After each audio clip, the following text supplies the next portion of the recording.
Jive Turkey, released in 1974 as Baby Needs a New Pair of Shoes, also released under other names, is a blaxploitation film starring Paul Harris as Pasha, a local crime lord dealing with his own personal Game of Thrones, facing threats from the law, from rival gangsters, and from treachery within his own organization.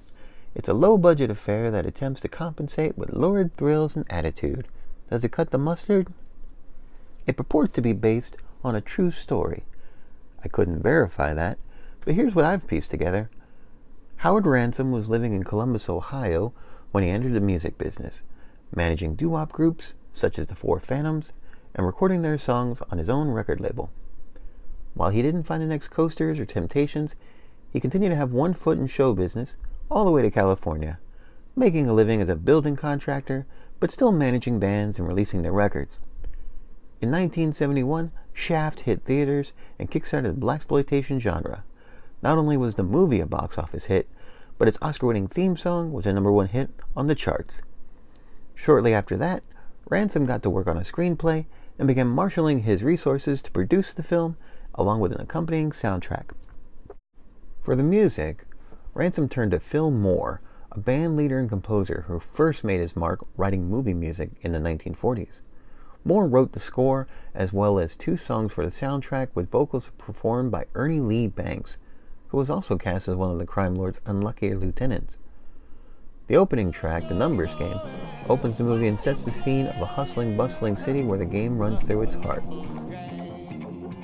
The other track, whose title I'm not going to say, has a funkier groove, still the same subject matter, of playing the numbers for a quick score. Bill Brame worked as an editor on such TV shows as Banachek and Star Trek, and had previously directed a few feature films of his own, so he was hired for both jobs. And Ransom really lucked out when he cast Paul Harris as Pasha, a Broadway actor in the 50s who went to Europe in the 60s.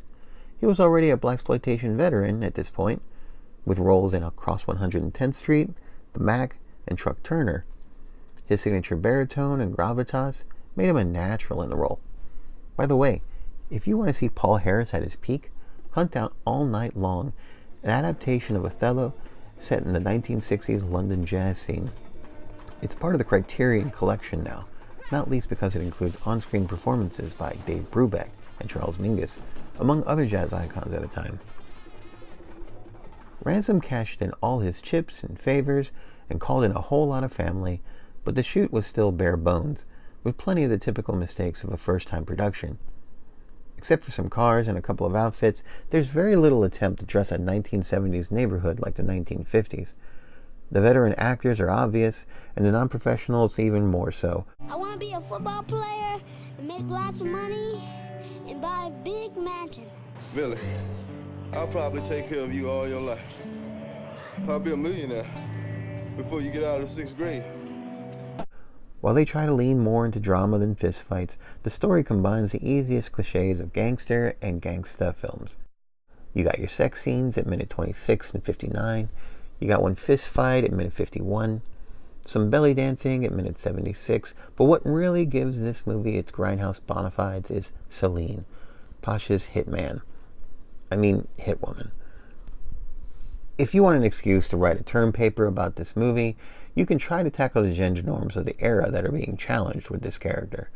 Or you can just watch her kill some people, starting at minute 7 and minute 65. Her moments are brief, but unforgettable.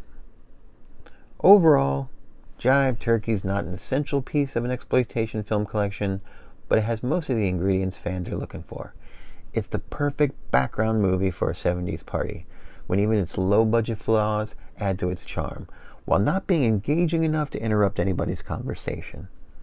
Unfortunately, this movie seems to have gotten lost in the cracks. The blaxploitation market was flooded by 1974, and maybe it was just too small of a movie. I haven't found any movie reviews at the time of theatrical release. I haven't found a copy of the soundtrack on vinyl or CD. So the only place to hear these songs, it seems, is in this movie. Another reason that the movie's worth a listen and a look, if you dig that sort of thing. 7 come 11, you can all go to heaven. Make some change, rearrange. dog stock.